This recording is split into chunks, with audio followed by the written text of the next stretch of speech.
नमस्कार, मैं ऋचा सिंह और आप देख रहे हैं सी न्यूज़ भारत। वक्त हो चुका है न्यूज़ बुलेटिन का। बुलेटिन में सबसे पहले बात करेंगे बदायूं की, जहां भाजपा प्रत्याशी के समर्थन में कैबिनेट मंत्री धर्मपाल ने मांगे वोट। आगे चर्चा करेंगे हाथरस की, जहां व्यापारी पर जानलेवा हमला करने वाले 2 आरोपियों को पुलिस ने किया गिरफ्तार। साथ ही बात करेंगे कौशाम्बी की, जहां बीबी फातिमा के मजार के लिए सऊदी हुकूमत के खिलाफ हुआ प्रदर्शन। और भी तमाम खबरों पर आइए विस्तार से करते हैं चर्चा।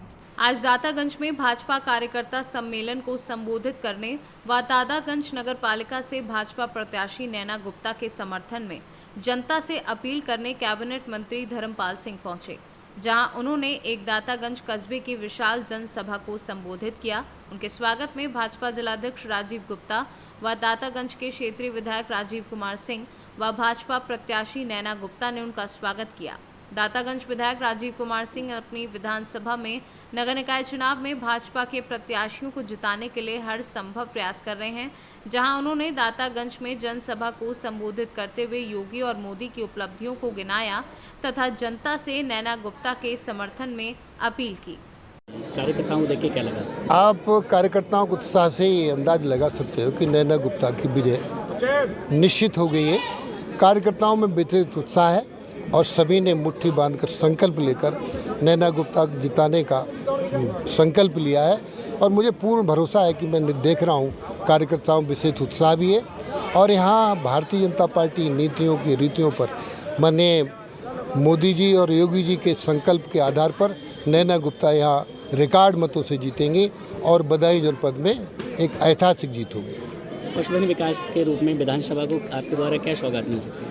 देखिए, यहाँ हम गौशालाएँ खुलवा रहे हैं और हर इस विधानसभा में राजीव जी कहेंगे तो 1 करोड़ 20 लाख रुपए की बड़ी गौशाला ही बनवा दूंगा और जहाँ आवश्यकता पड़ेगी उसको मदद करेंगे। 1 अप्रैल से किसानों के लिए बिजली माफ़ी की बात की गई थी।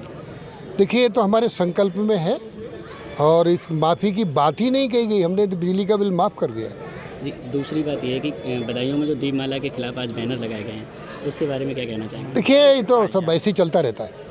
बदायूं से सी न्यूज़ संवाददाता ओमवीर सिंह राठौर की रिपोर्ट।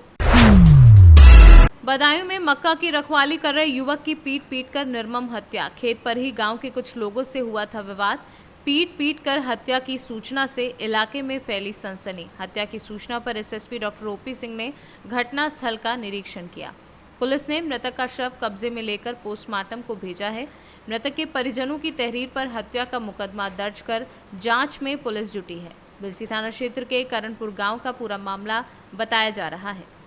जनपद बदायूं के बिलसी थाना अंतर्गत करणपुर गांव में मनोज, जिनकी उम्र लगभग 26 वर्षीय है, उनके साथी वीर सिंह तथा अन्य 2 लोगों ने आज किसी बात पर यहाँ पे उनके मक्के के खेत के पास झगड़ा हुआ, जिससे उनकी पीट कर हत्या कर दी। इस संदर्भ में परिजनों द्वारा हत्या का अभियोग पंजीकृत बिलसी थाने पर कराया जा रहा है। इसमें शीघ्र ही आगे की कार्रवाई की जाएगी। जो भी दोषी होगा उसके विरुद्ध कठोर कानूनी कार्रवाई की जाएगी। बदायूं से सी न्यूज़ संवाददाता ओमवीर सिंह राठौर की रिपोर्ट। बुलंदशहर में पशु फैट की सूचना पर रेस्टोरेंट पहुंची फूड सेफ्टी विभाग की टीम ने भरे फैट के नमूने। रेस्टोरेंट से बरामद फैट को लेकर रेस्टोरेंट मालिक ने जताई अनभिज्ञता। रेस्टोरेंट मालिक के मुताबिक उनका एक पक्ष से कोर्ट में मामला चल रहा है और उसी पक्ष ने रेस्टोरेंट में रखवाई फैट। फूड सेफ्टी विभाग की टीम ने फैट के नमूने भरकर जांच के लिए भेजे प्रयोगशाला। बुलंदशहर कचहरी के पास एक रेस्टोरेंट का बताया जा रहा है मामला। क्या नाम है आपका? आपकी दुकान छापेमारी की गई, क्या पूरा मामला? मेरा नाम है टीकम सिंह और अखिल ठाकुर से हमारा झगड़ा चल रहा पॉस्को का, जिसमें कि 25 तारीख में एक गवाही हो चुकी है और आज भी उसमें डेट थी 151 में सिटी मजिस्ट्रेट साहब के सामने वहाँ तारीख कर गए थे, उसकी भी तारीख थी। और उसकी घरवाली बॉबी ठाकुर, अखिल ठाकुर, अमित ठाकुर, विकास सन ऑफ जसवंत और डॉक्टर प्रकाश। कैसे रख के गए आपके दुकान में सामान? ये 2 कैंडिडेट भेजे उन्होंने। पहले मुझसे पूछने लगे झगड़ा तुम्हारा हुआ अखिल से। मैंने कहा साहब हमारा झगड़ा हुआ, उसमें 25 तारीख लग गई, 25 तारीख में गवाही हो चुकी है। तो उन्होंने बताया ठीक है कोई बात नहीं, मैं अपना काम करने लगा। उन्होंने बाद में क्या करा ये मुझे नहीं पता। टीम को किसने सूचना दी? टीम को दी वो हमने सूचना नहीं दी, उन्हीं के आदमियों ने आकर ये बैग खकोड़ने चालू कर दिए। क्या निकला वो आपका है जो निकला है, क्या है ये हमें नहीं पता क्या चीज़ है, ये हमारा नहीं है जो हम बता सकें। हमारा तो खूब चेक करके देख लें, हमें कोई दिक्कत की जरूरत नहीं। आज आपको यह सूचना मिली है, क्या आपने देखा, क्या सैंपलिंग की है? फैट बताया गया, फैट विक्रेता ने बताया फैट, उसका नमूना जांच के लिए लिया जा रहा है। क्या सूचना मिली थी आपको? पुलिस ने सामान यहाँ पे पड़ा हुआ पाया, उसने बताया दुकान पे कि फैट के आधार पर जांच किया जा रहा है। क्या कार्रवाई की गई आपकी? सैंपलिंग की जा रही है, रिपोर्ट के बाद अगली कार्रवाई होगी। कितने दिन में रिपोर्ट आ जाती है सर इनकी? रिपोर्ट 14 दिन बाद आती है। बुलंदशहर से सी न्यूज़ संवाददाता नितिन सिंह राजपूत की रिपोर्ट। थाना कोतवाली हाथरस व पुलिस एसओजी टीम की संयुक्त कार्यवाही में थाना कोतवाली हाथरस क्षेत्र में व्यापारी पर जान से मारने की नियत से फायर करने की घटना में हाथरस पुलिस द्वारा 2 अभियुक्तों को गिरफ्तार किया गया है। कब्जे से घटना में इस्तेमाल एक मोटरसाइकिल व अवैध असलाहा कारतूस पुलिस ने बरामद कर लिया है। दिनांक 22 अप्रैल 2023 को थाना क्षेत्र कोतवाली के अंतर्गत वादी द्वारा एक सूचना दर्ज कराई गई, जिसके अंतर्गत वादी और उसके पुत्र पर जान से मारने की नीयत से 2 बाइक सवार हमलावरों द्वारा हमला किया गया। यद्यपि इस घटना में वादी और वादी के पुत्र को कोई चोट नहीं आई है, फिर भी घटना को एक चैलेंज के रूप में लेते हुए थाना कोतवाली की पुलिस और एसओजी की टीम को के संयुक्त टीम को ये दायित्व दिया गया। टीमों द्वारा इस टीम के द्वारा धरातली साक्ष्य, टेक्निकल इनपुट्स और अन्य स्रोतों से जानकारी प्राप्त करने के क्रम में इस घटना का सफल अनावरण किया गया है। इसमें 2 अभियुक्तों की गिरफ्तारी की गई है और इनसे घटना में प्रयुक्त अपाचे मोटरसाइकिल, 2 तमंचे और 5 जिंदा कारतूस 315 बोर बरामद किए गए हैं। इनसे पूछताछ में जो जानकारी प्राप्त हुई है उसमें कुछ अन्य महत्वपूर्ण जानकारियाँ निकल के आई हैं, जिन पर विवेचना की जा रही है। हाथरस से सी न्यूज़ संवाददाता आनंद सिसोदिया की रिपोर्ट। कौशाम्बी के दरियापुर मझियावा में 1923 से लगातार सऊदी हुकूमत के खिलाफ शिया मुसलमानों द्वारा प्रोटेस्ट कर सऊदी हुकूमत से दोबारा बीबी जहरा सलामुल्लाह अलैहा कब्र को तामीर कराए जाने की मांग की जा रही है। दरियापुर मझियावा से प्रोटेस्ट लगभग 100 सालों से लगातार किया जा रहा है। बता दें कि ईद के 8वें दिन यानी 8 रबीउल अव्वल को सऊदी हुकूमत ने नबी की बेटी अली को जौजा हसन हुसैन की मां की कब्र से सऊदी हुकूमत ने मिस मार दिया था। बता दें कि 1923 में सऊदी हुकूमत ने नबी की बेटी की कब्र को ढा दिया। सऊदी हुकूमत ने मिसमार किया। उसी क्रम में पूरे दुनिया में अलग अलग कोने से सऊदी हुकूमत के खिलाफ इंकलाबिया प्रोटेस्ट किए जाने लगे। कौशाम्बी से सी न्यूज़ संवाददाता एफ वसीम गाजी की रिपोर्ट। वार्ड नंबर 91 बलकेश्वर क्षेत्र के भाजपा पार्षद प्रत्याशी मुरारी लाल गोयल का तूफानी जनसंपर्क जारी है। पार्षद प्रत्याशी मुरारी लाल गोयल को जनता का अपार समर्थन और आशीर्वाद मिल रहा है। वरिष्ठ भाजपा नेता कमल वाल्मीकि और पार्षद प्रत्याशी ने वाल्मीकि बस्ती में जनसंपर्क किया। वाल्मीकि समाज ने प्रत्याशी का जोरदार स्वागत करते हुए भारतीय जनता पार्टी के समर्थन में 4 मई को मतदान करने की बात कही। इस दौरान वीके अग्रवाल, मनमोहन चावला, हरिओम अग्रवाल, चेतन वर्मा आदि लोग मौजूद रहे। और हमारे प्रत्याशी बहुत ही स्वच्छ छवि के और बहुत पुराने कार्यकर्ता हैं। मैं दोनों ही वोट मांगने आया हूँ। श्रीमती हेमलता दिवाकर के लिए भी वोट मांगना है। वो भी बहुत योग्य प्रत्याशी हैं, भारतीय जनता पार्टी की संस्कारित प्रत्याशी हैं और पूर्व विधायक भी हैं वो। और मुझे आश्वासन अभी मोहल्ले के बुजुर्गों ने कहा है, आइए बुजुर्ग, भारतीय जनता पार्टी के साथ है। और मैं इसकी एक चीज़ को और खंडन करना चाहता हूँ। कुछ गुमराह बात है। सनातन में है, वाल्मीकि समाज महर्षि वाल्मीकि की संतान है, इसलिए हिंदू धर्म के अनुयायियों के साथ वाल्मीकि समाज है और पूरा का पूरा वोट। बलकेश्वर क्षेत्र से भारतीय जनता पार्टी के पार्षद पद के प्रत्याशी मैं मुरारी लाल गोयल आज यहाँ जनसंपर्क मेरा यहाँ वाल्मीकि बस्ती में, और साथ में उत्तर प्रदेश के वरिष्ठ भाजपा नेता श्री कमल वाल्मीकि जी, जो कि आज इस जनसंपर्क में सभी वाल्मीकि समाज के लोगों से अपील कर रहे हैं।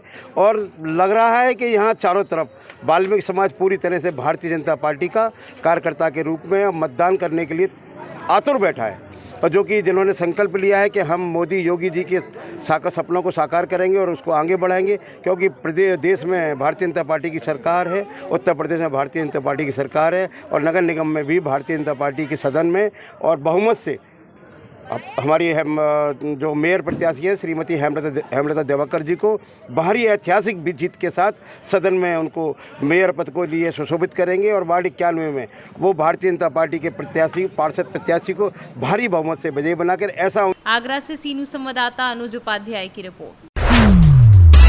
कानपुर नगर के नरवल तहसील परिसर में बने अमृत सरोवर नहा रहे 5 बच्चे डूब गए। शोरगुल सुनकर आसपास के लोग तालाब में कूद गए और सभी बच्चों को तालाब से बाहर निकाला।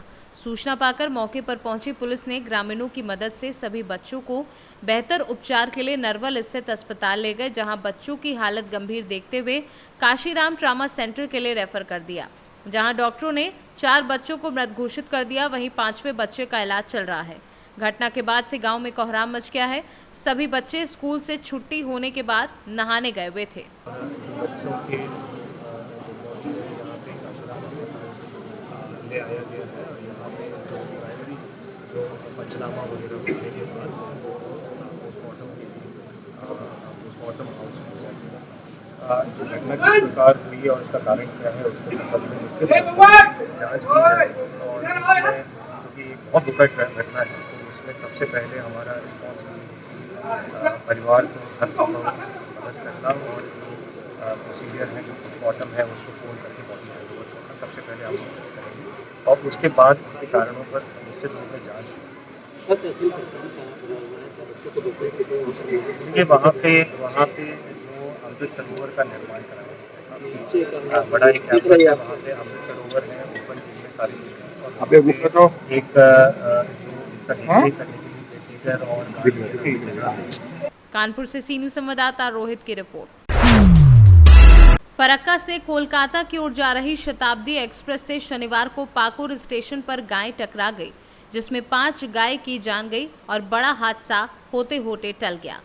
वहीं आपको बता दें कि रेलवे प्रशासन की ओर से इसके लिए केवल खाना पूर्ति ही की जा रही है, लेकिन मवेशी स्टेशन में प्रवेश ही ना करें इसके लिए कोई ठोस प्रयास रेलवे की ओर से नहीं किए जा रहे हैं।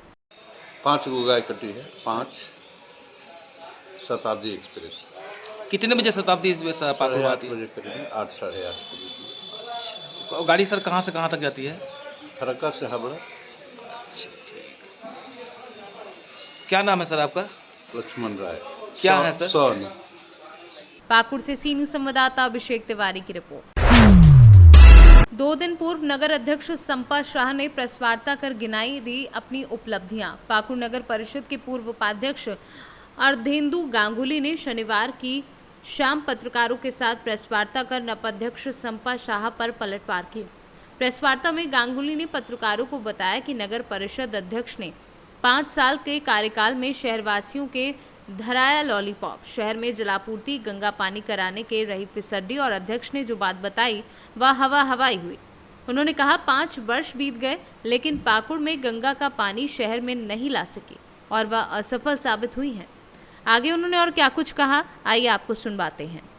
आज हम लोग का कार्यकाल पूरा हो गया, इसीलिए हम सभी मीडिया बंधु को यहाँ पर बुला करके प्रेस कॉन्फ्रेंस किए हैं और सभी प्रेस के माध्यम से पाकुड़ के नागरिक को मैं बहुत आभार व्यक्त करती हूँ कि उन्होंने 5 साल का जो हम लोगों को आशीर्वाद जो दिए थे उनका कार्य करने के लिए, इसके लिए हम लोग जनता का बहुत ही आभार व्यक्त करते हैं और उनका सेवा करने के लिए जो 5 साल हम लोग को मिला है ये हम लोग भी किए हैं।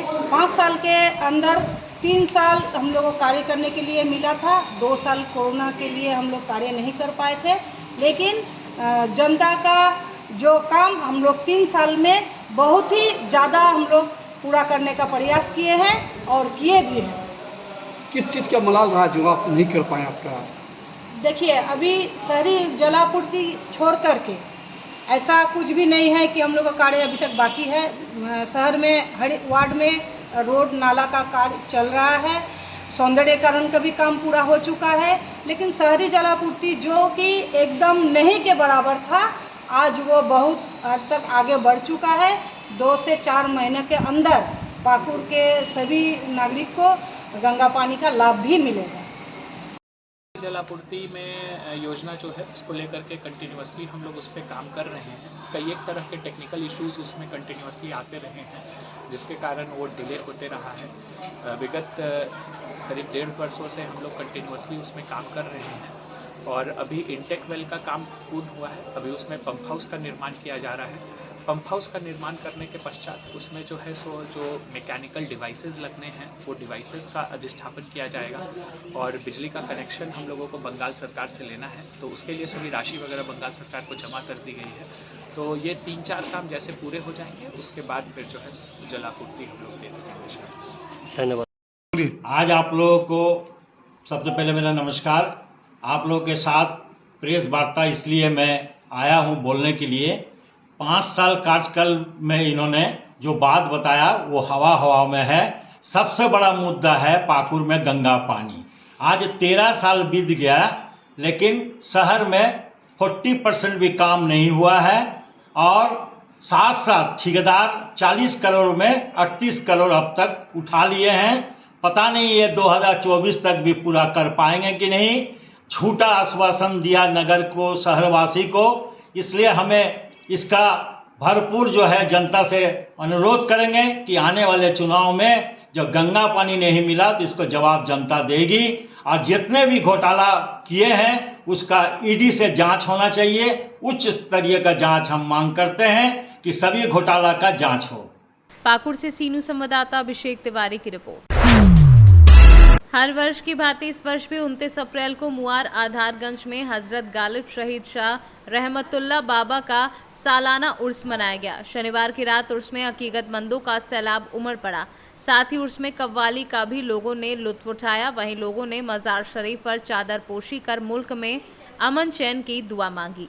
हजरत गालिब शहीद शाह रहमतुल्लाह बाबा के उर्स में जवाबी कव्वाली का शानदार मुकाबला हुआ, जिसमें शहजादा चंचल इलाहाबादी और साबिर वारसी के बीच जोरदार मुकाबला हुआ। रात भर लोग कव्वाली का आनंद लेते रहे। इस दौरान कमेटी के प्रभारी अब्दुल हमीद पप्पू, मस्तान शाह, मंसूर अली, मासूक अली, तफज्जुल हुसैन आदि लोग उपस्थित रहे। प्रतापगढ़ से सीनू संवाददाता रोहित जायसवाल की रिपोर्ट। फिलहाल न्यूज बुलेटिन में बस इतना ही। देश दुनिया की तमाम खबरों को जानने के लिए देखते रहें सी न्यूज़ भारत।